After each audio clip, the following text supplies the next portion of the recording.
The Milwaukee Brewers were second in Major League Baseball last year in steals. They stole 164 bags, a mark only eclipsed by the Chandler Simpson-led Tampa Bay Rays.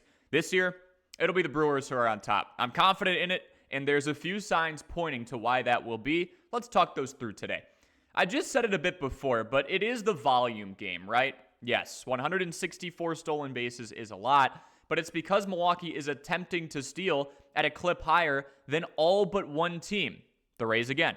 Don't worry, I'll tell you exactly why I'm projecting the Crew to pass them up in 2026 in just a moment. But the first point you have to know is that a Pat Murphy-led squad is going to take this gamble. They have the personnel to do it, and they have the person in charge to push this habit and play style on this scrappy group.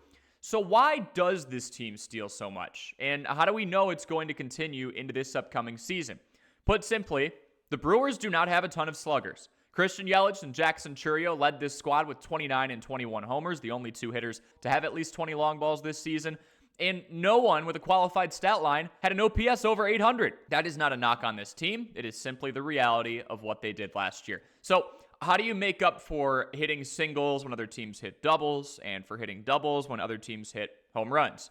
You get on base. Milwaukee had the second best on-base percentage behind Toronto last year at .333 as a collective group, and you steal to make up for it. We've seen players like Willy Adames come in here in the past, throttle 30 homers, and then earn a huge contract elsewhere. With Milwaukee being a smaller market team, they're content with getting a ton of scrappy, above-average talented guys that play hard and take the extra 90 feet in exchange for one of those league home run leaders. All right, quick run of who is on this team that can lift the Brewers to the mountaintop of stolen bases for 2026. Brice Turang had 24 stolen bags last season and is in the top 15% of players for sprint speed. He's back. Jackson Chourio, Mr. Do-It-All, stole 21 bases.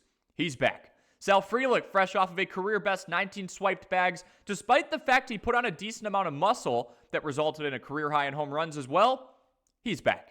The next two from last year's leaderboard are Caleb Durbin and Isaac Collins. They are out the door in lieu of recent trades, which hurts. But then let's keep going. Christian Yelich on the other side of 30 had 16 stolen bases. He's back. Joey Ortiz is back.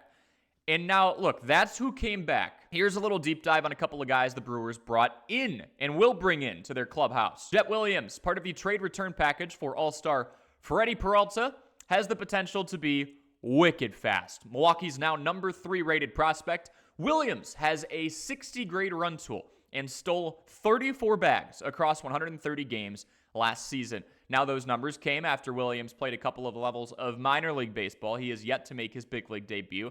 Obviously the majors will be more difficult than that, but that is one person Milwaukee is adding to their clubhouse soon with his speedy skill set.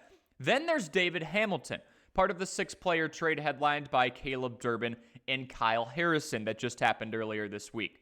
Hamilton doesn't just have the potential to be a problem on the bases. He is a problem on the bases. To this point, he has 57 stolen bags over the course of 204 major league games. Now that's all fine and dandy, but why do I think the Brewers will pass up the Rays, led by the fastest man in baseball in Chandler Simpson?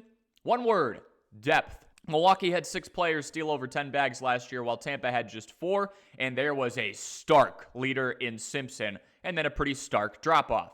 If one of those guys goes down, that stolen base total could take a serious hit, especially if it's Simpson. So there's a lot relying on him to be healthy all season. Now, Milwaukee lost a couple of players in their top 6, but so did the Rays. Jake Mangum, second on the team last year in stolen bags, gone to the Pirates. Josh Lowe, out to the Angels. Now, there's a lot of pressure on Simpson to lead that charge, even more than before, I might argue, while Milwaukee has a more well-rounded room of base stealers and brought a couple of speedy reinforcements in for this year already. If you enjoy videos like this and love Brewers baseball, make sure you leave a like, make sure you subscribe, and we will catch you in the next one.